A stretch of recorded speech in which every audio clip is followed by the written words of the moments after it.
Metaphysical writer Stuart Wilde talked about something he called Tic Toc. What did he mean by Tic Toc?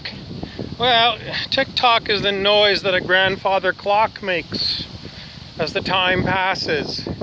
And he considered that the vast majority, pretty much everyone on planet Earth, was living a Tic Toc life. In other words, whatever you did today, you're going to do tomorrow. And, 5 years from now, you're pretty much going to be doing the same kind of thing.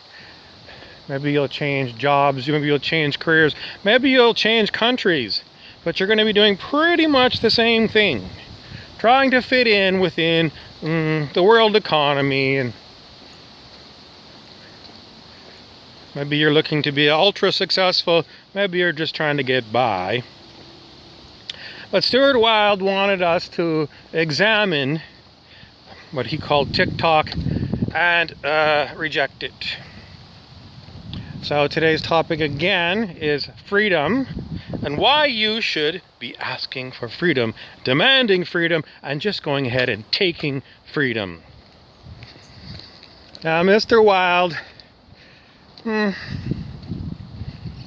don't know what I can give you from all of his writings about Tic Toc world, other than you pretty much are a Tic Toc person. Unless, well, what? Was Stuart Wilde Tic Toc?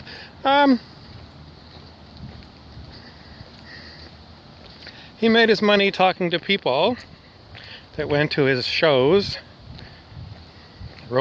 He wrote books, and apparently some people bought them enough for him to live, enough so that he could travel around the world.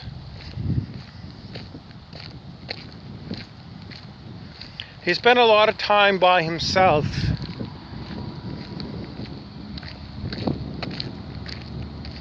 It's unnecessary to remind you that I cannot be Stuart Wilde.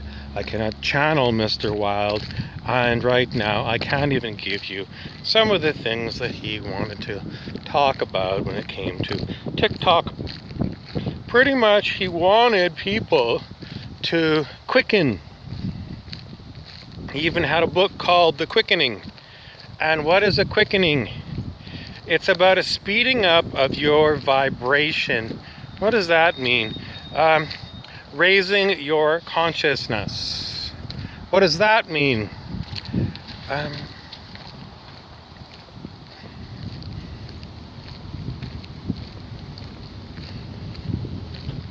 Well, he felt there were certain things that were low vibe. And just yesterday, day before, Donald Trump said that Joe Biden is a low energy candidate.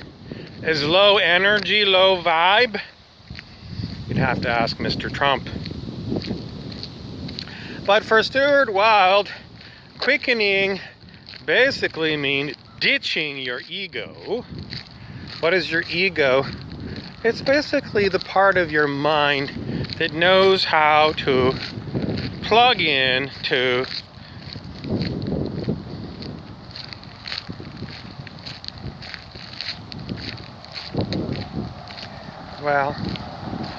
the regular world, I guess, the workaday world, what you need to do to become normal in this world.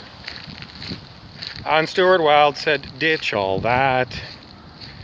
At one point in time, he was based in London, England, and he just got fed up. He had a business there, and one day he just walked out of his business. He didn't even lock the door, and he didn't leave a forwarding address, and he just bugged out. He just left town, didn't say nothing. And he knew, there would be bills that would arrive and things, and he didn't worry about paying the bills, didn't worry about the tax man. He just left.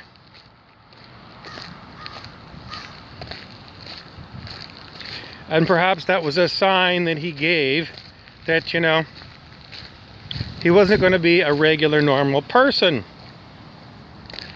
He was going to be a fly-by-night I don't know if he stiffed anybody for goods that he ordered and didn't pay for. Probably. He didn't care. He had had enough. So he said to basically all of you, you have to be willing to walk away from business as usual as it is in your life. Is it dangerous? Could be. Sometimes these people that think you owe them money can be very persistent and hassle you.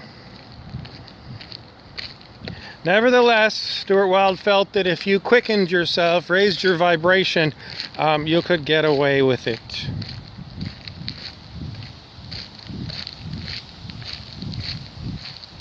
In search of a final takeaway from this talk, I'm going to insist that you get a hold of Stuart Wilde in the flesh, sit him down and ask Mr. Wilde, what is it that you really want to teach me, Stewie? In order to get Mr. Wilde, you're going to have to really raise your vibration high, because we're told that, he dropped his body. In common parlance, he died. But it is my contention that Mr. Wilde is not too far away, and you can reach him simply by contacting him via telepathy.